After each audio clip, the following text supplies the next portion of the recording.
So at the moment, we feel that there is a one-size-fits-all approach to point of sale documentation.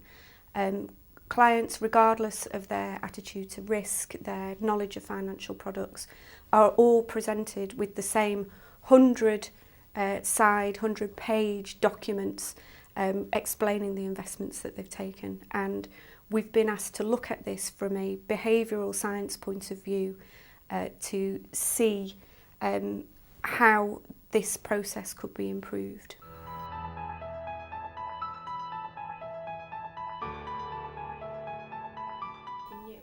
So we used a hypothetical advice scenario where we used an intern who was taking on the role of a hypothetical client, and he went through the exact process that a normal client would go through, and he was presented with the point of sale documents at different points during the interview. And what we found was nothing new. The documents are, in the main, not particularly user-friendly. The hypothetical client did switch off reading the documentation on a number of occasions. However, what we found was the role of the advisor in how those documents were delivered. The stuff that the advisor had some leeway on, he was able to tailor his communications to the client. Unfortunately, a lot of the stuff that has to be delivered in these interviews is required by regulation, and these were the areas that we felt that the hypothetical client switched off during, which wasn't really a surprise, but now we do have the start of some evidence to take forward to some further interviews.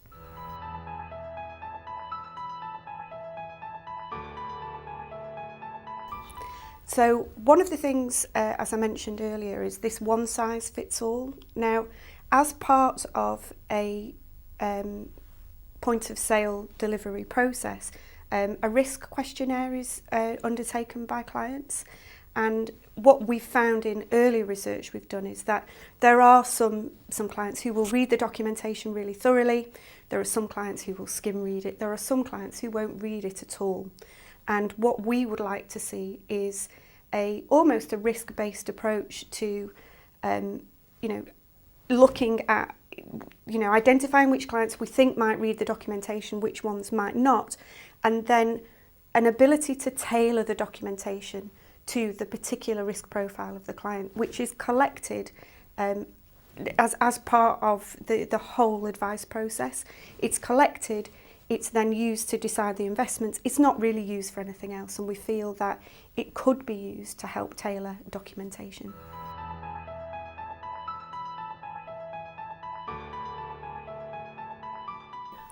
So a lot of the issues we find surrounding documentation, there's a lot of psychology.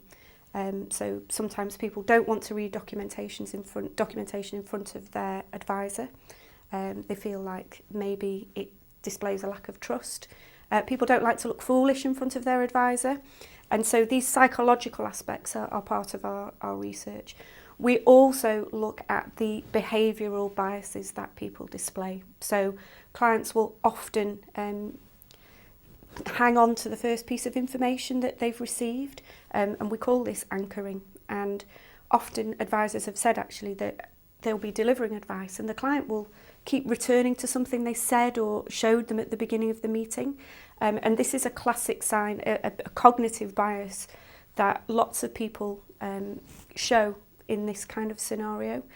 Also, what we find is that the actual documentation that is presented is very negative, and this can mean that we want clients not to be overconfident. They need to understand that there is a risk of their investments going down, but also we'd like to see some more scenario-based documentation that tries to remove some of these behavioural biases. We can never get rid of them completely, but to actually have behaviourally sound documentation. So that can be changes to complexity, layering, and how it's all presented to the client.